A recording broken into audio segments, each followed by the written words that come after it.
Kaka na dada mahali pote mlipo, ni furaha yangu mara tena kukaribisha katika jina la Yesu Kristo kwenye kipindi kimogozo wa kujifunza Biblia. Lesoni ya shule ya Sabato tunakiperushwa siku baada ya siku kwenye Tumaini za TV. Mpendwa mtazamaji na msikilizaji, tumefikia robo ya pili mwaka 2025 na somo la 7 ndilo somo la juma hili. Leo tuzungumzie siku ya Jumapili kuhusu kuhani wetu mkuu. Kuhani wetu mkuu. Neno kuhani kinakuambia kitu fulani kwa sababu alikuwa akitumika katika hema. Lakini nikumbushe tu kwamba Musa aliposimamia ujenzi wa hema takatifu hakuruhusiwa kutumia tu usanifu wote alioutaka. Badala yake Biblia inasema kwamba Mungu alimuonyesha kile cha kufanya. Mungu alimpa ramani ya kufuata na hakika akafanya kulingana na jinsi Mungu alivyokuwa amemwambia. Ukisoma kwenye Kutoka 15:14 neno hilo utaliamini kabisa. Na tunagundua katika kitabu cha Waebrania kwamba mfano uliotumika ulikuwa ule wa uhalisi wa juu zaidi patakatifu pa mbinguni. Nitakusii pamoja nami kusoma kwenye Waebrania 9:11-15 na kuhusu Kristo kama kuhani wetu mkuu katika patakatifu pa mbinguni. Hili linatufundisha nini kuhusu kile anachotufanyizia?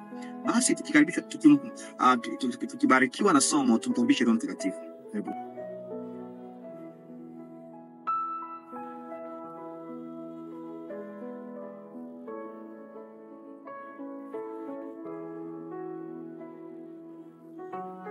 Rafiki yangu mpendwa mtazamaji na msikilizaji, ikiwa umekuwa mwaminifu kusoma pamoja nami, utaona kwamba kwa kujifunza maelezo ya patakatifu na hekalu la Israeli, tunaona jinsi Mungu alivyohusiana na watu wake na jinsi alivyofundisha mpango wa ukombozi.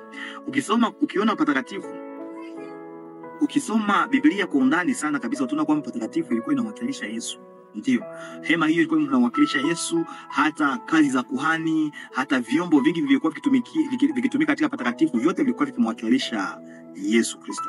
Na kwa kusogeza sanduku, Daudi alilenga ibada takatifu huko Yerusalemu. Hapo ndipo nyumba ya Mungu ilipo. Unaposoma kwenye Zaburi ya 122, Mungu anasema, nilifurahi pamoja na wale walioniambia tuende nyumbani mwa Bwana, kwa sababu baada ya hema takatifu kuwekwa na Yeremia, hekalu lilijengwa.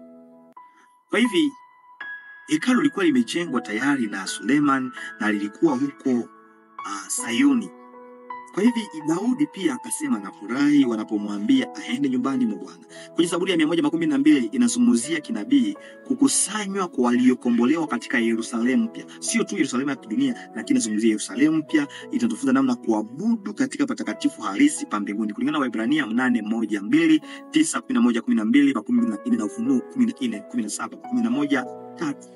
Kwa hivi Ufunuo hutoa maono kadhaa ya patakatifu hapa mbinguni, ambapo ua ambao unawakilisha dunia kwenye Ufunuo 11:2 imetengwa.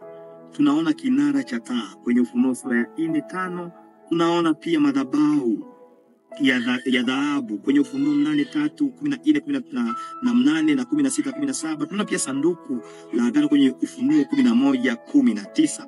Kwa hivi mpendwa, tukichunguza Zaburi kwa makini zaidi, Zaburi ya 122, tunaweza pia kufahamu mada zingine zinazohusiana sana na ujumbe wa Ufunuo. Tunaona sifa, namna ya kumwabudu Mungu, ya kwamba Mungu anatoa hukumu kwenye mstari wa 4. Sifa tunaona kwenye mstari wa 4, hukumu kwenye mstari wa 5, na amani kwenye mstari wa 6 na 8, na usalama kwenye mstari wa 7. Kwa hivyo Mungu ndiye anaweza kutuletea amani, furaha, usalama. Je, kusudi lako kumpokea Yesu leo ili kwamba katika Yerusalemu pia, katika patakatifu pa mbinguni, upate ono furahi uwepo wa Mungu? Ikiwa kusudi lako, tuombe. Baba mtukufu, asante kwa mema yote tunayotenda katika maisha yetu.